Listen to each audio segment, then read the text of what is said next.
Bayangkan seorang ibu muda bernama Ratna yang hidupnya tiba-tiba runtuh setelah suaminya meninggal mendadak.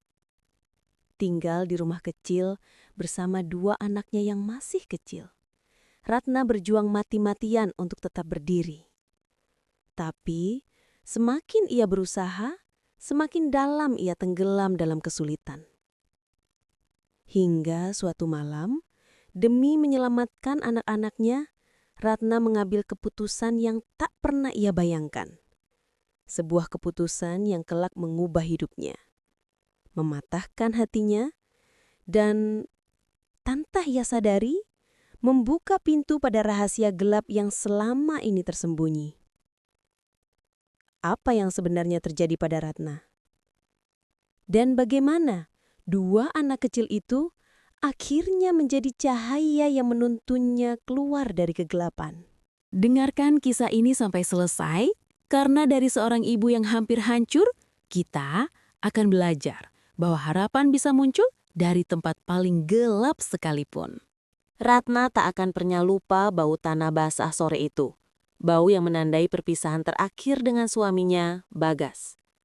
Lelaki yang selama ini menjadi pelindung keluarga kecil mereka, meninggal setelah 1 minggu berjuang di rumah sakit akibat demam berdarah yang telat ditangani. Di antara doa-doa pelayat, Ratna berdiri mematung sambil menggenggam tangan dua anaknya, Aulia yang berusia 11 tahun dan Raffi yang baru 7 tahun. Aulia menangis menahan suara, sedangkan Raffi hanya menatap kosong, seolah belum mampu memahami arti kehilangan. Sejak hari itu, rumah kecil mereka yang dulu terasa hangat berubah menjadi dingin. Kosong. Sunyi.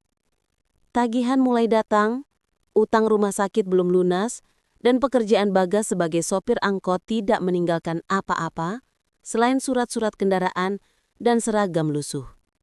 Di tengah kesedihan, Ratna sadar satu hal, hidup harus berjalan meski tanpa separuh jiwanya. Hari-hari berikutnya adalah perjuangan yang berat bagi Ratna. Pagi hari ia mencuci untuk 3 rumah tetangga. Siang ia berjualan gorengan keliling. Malam, ia merapikan baju-baju bekas untuk dijual di pasar loak setiap akhir minggu. Tapi uang tak pernah cukup. Harga sembako naik, utang menumpuk. Aulia mulai sering mengalah soal makan agar adiknya bisa lebih banyak. Raffi bertanya, kapan ibunya bisa menemaninya belajar? Karena Ratna selalu pulang dengan wajah letih. Suatu malam, Ratna duduk di dapur yang remang sambil menghitung uang hasil jualannya. Jumlahnya bahkan tak cukup untuk membayar listrik. Air matanya jatuh tanpa suara. Ia merasa gagal.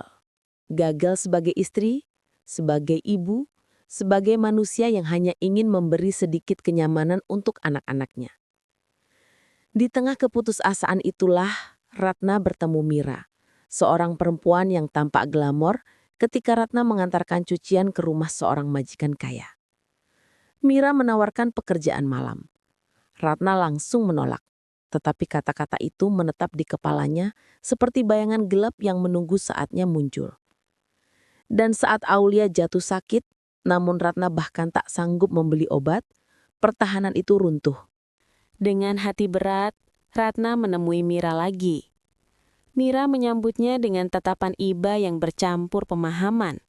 Mungkin karena ia pun dulu pernah berada di posisi yang sama. Ratna belajar sedikit demi sedikit tentang pekerjaan yang akan ia jalani. Tidak ada kekerasan dalam penjelasan, tapi cukup untuk membuat perutnya mual.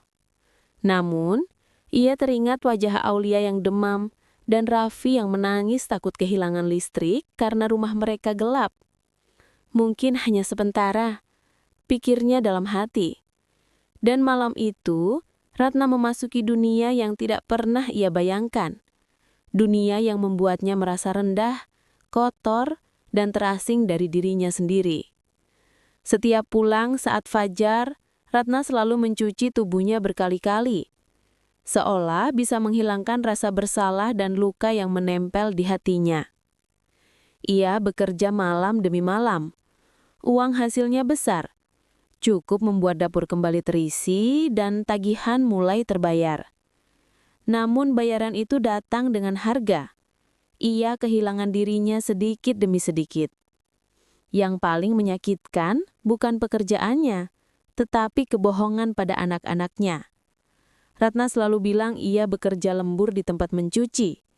Aulia sering menunggunya hingga larut, tapi Ratna selalu pulang dengan senyum paksaan agar anak-anaknya tidak curiga. Namun kegelapan tidak selamanya bisa ditutupi. Suatu malam, Ratna pulang dengan langkah gontai. Ia berpikir anak-anak sudah tidur. Namun ketika ia membuka pintu, Aulia berdiri di ruang tamu dengan mata merah dan tubuh gemetar. "Aulia, kenapa belum tidur?" tanya Ratna. Anak itu tidak menjawab. Ia hanya menatap ibunya dengan tatapan yang membuat jantung Ratna berhenti. "Ibu, Aulia tahu semuanya." Ratna membeku. Darahnya seakan berhenti mengalir. Aulia tanpa sengaja mengikuti ibunya sore itu. Ia melihat ibunya masuk ke tempat yang tak seharusnya dimasuki seorang perempuan sebaik Ratna. "Bu, kenapa?" Aulia mulai menangis. "Kenapa ibu harus kerja begitu? Apa kita sebeban itu buat ibu?" Ratna jatuh berlutut. Ia menangis keras, lebih keras dari tangis saat suaminya meninggal. Ia memeluk Aulia erat-erat dan berkata putus-putus, "Aulia, ibu cuma ingin kalian makan. Ibu cuma ingin kalian sekolah. Ibu gak punya siapa-siapa lagi. Ibu cuma takut kehilangan kalian." Aulia membangas pelukan ibunya sambil menangis. "Bu, kita bisa cari jalan lain. Kita cari sama-sama. Jangan ibu lakukan itu lagi. Tolong." Malam itu menjadi titik balik. Ratna memutuskan berhenti. Ia kehilangan sumber uang terbesar, tapi ia tidak ingin kehilangan kepercayaan anak-anaknya. Satu-satunya alasan ia masih bertahan hidup. Hidup setelah berhenti bekerja malam tidak mudah. Mereka kembali harus berhemat. Beras dibagi tipis, lampu dimatikan lebih cepat, dan beberapa hari mereka bahkan hanya makan mie instan. Namun Ratna tidak menyerah. Dengan sisa tabungan yang tidak seberapa, Ratna membuka warung kecil di depan rumah. Warung itu menjual kopi, mie rebus, roti, dan gorengan buatan sendiri. Aulia membantu sepulang sekolah. Raffi menjadi penjaga warung kecil yang selalu menyapa pembeli dengan senyum polosnya. Awalnya warung itu sepi, tapi karena Ratna ramah, perlahan pelanggan datang. Sebuah komunitas ibu-ibu bahkan membantu mempromosikan warungnya sebagai bentuk dukungan. Beberapa bulan kemudian, warung mereka berkembang.